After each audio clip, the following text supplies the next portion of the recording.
But there's a lot of junk in here that we're just not going to use, like carpets or slabs or even dyes. And so begs the question, what are we going to do with the stuff that is essentially trash? Well, that means that we're going to have to make a garbage chute.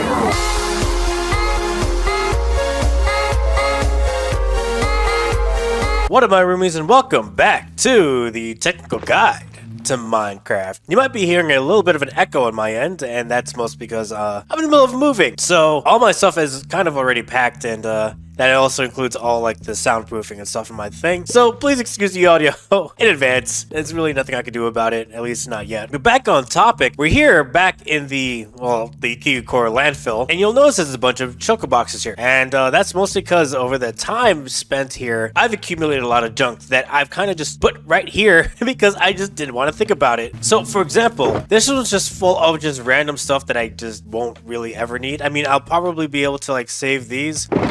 But stuff like carpets that I don't really have a need for, or other junk like extra mine carts or hopper mine carts that I'm not gonna easily be able to filter out through my storage system. This kind of junk just takes up space, and while I can't and have put them into these barrels slash chests in order to keep them away, so that's sort of out of sight, out of mind kind of deal, I think it's about time that we go ahead and start actually tackling this issue. And so the main purpose of this episode is something a little heretical, something that some other players of Minecraft will find to be a very terrible thing to do, but what I have no problem with, and that is something known as item destruction. And to understand that, welcome to KiguCorp, where safety is a concern. So as most people might know, if you leave an item on the ground for an extended period of time, it'll eventually disappear as the game tries to mitigate the amount of items or entities on the field as to reduce the amount of lag that there might be in the game or in the multiplayer setting. But as with all things, there's a way to actually control this item culling, and amongst the first ways is to simply throw it into the void. When it gets sent to the void, it'll eventually get to a low enough position, will just disappear from view. But this might not be an option for everyone, for the obvious reason that we don't have access to the void, unless you're of course in the end, or you've blown a hole straight through the bedrock, and yeah, it's really the only ways to actually get access to the void. So for all intents and purposes, slightly impractical for the normal player. Next, you have the humble cactus, which will delete any item. And when I mean delete any item, I mean any item. And that includes netherite gear. So even though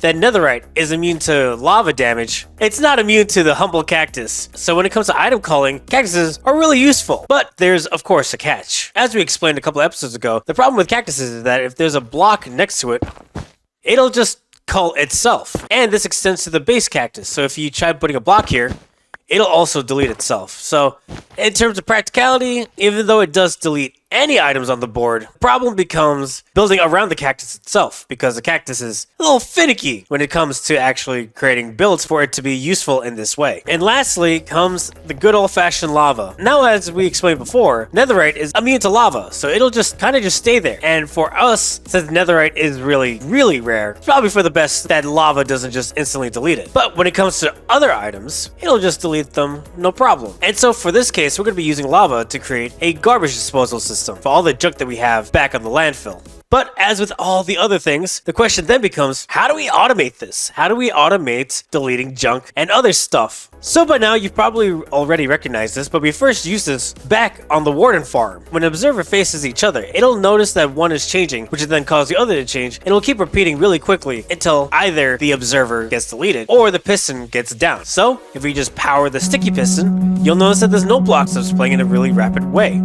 And then if we turn it back off, it'll stop playing. And we're going to use this to our advantage. As with everything else, when the comparator is comparing what's inside a storage block, in this case we're going to be using a dropper, it'll notice that there's something in it which will then send a redstone pulse, which is how this redstone lamp turns on. We take it off, the redstone lamp turns off. So then if we were to combine the dropper comparator system over to this sticky piston observer system, we get this sort of amalgamation, whereby if we put inside this netherite sword, it'll send a redstone pulse to the sticky piston, which will then cause the observers to send pulses, which will then power this dropper, and as you saw before, we'll then just drop the item into the void. And by simply putting a piece of lava right underneath the dropper, it'll shoot it straight into lava, which will then destroy the item. But this doesn't answer the question of how we're going to deal with the amount of shulker boxes that we have that are just really full of junk. Well, over here, let's just say that this barrel is a shulker box and it's then feeding into the dropper. And let's say that this shulker box just has a lot of junk, and we'll just use netherrack for the sake of example.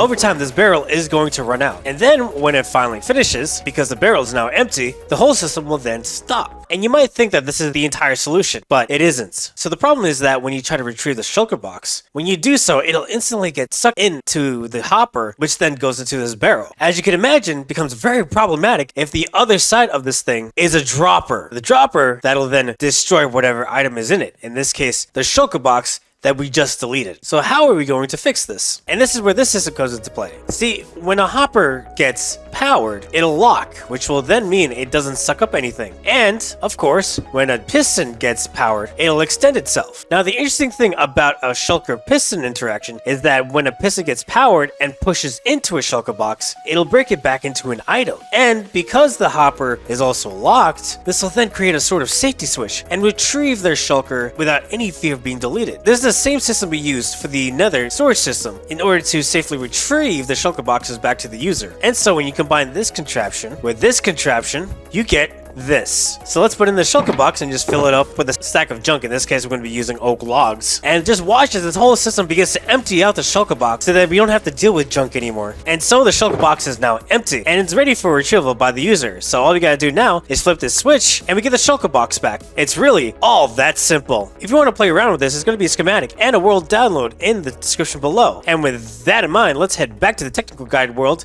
and get to it. Quick interruption. I noticed that only 12% of you are actually subscribed to this channel. Watching this long, I must be doing something right, so if you like this video, hit that like button and please subscribe to this channel. Any support helps and these videos take a bit long to make. Thank you so much and back to the video. I really need to make a transport system in order to stop using so many rockets. Now that we're here, let's go ahead and start constructing these things so I can stop hoarding items that I know for sure that I'm not going to be using ever again.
Alright, now that we finally built this thing, let's go through all these shulker boxes and determine what can be used, what can't be used, and finally, clean up all the loose inventory that we've accumulated throughout this entire time we've been here. Oh, alright, let's do this.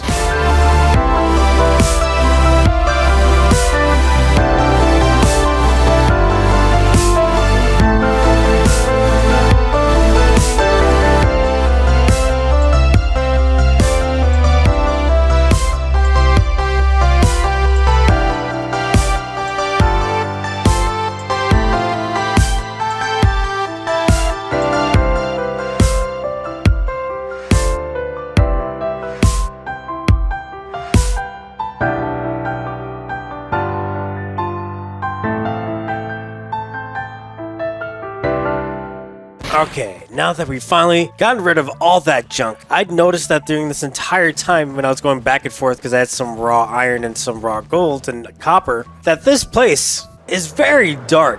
Now, I get it, I'm in the nether, and technically this whole thing is blocked off by tinted glass, but it's still really dark. I mean, look at my head. My head is so dark in comparison to what it would look like if I just stood in the light. So, I think I'm gonna have to adjust that. But in order to adjust that, I need to get a specific plant. I'm gonna need to make myself a coarse plant farm.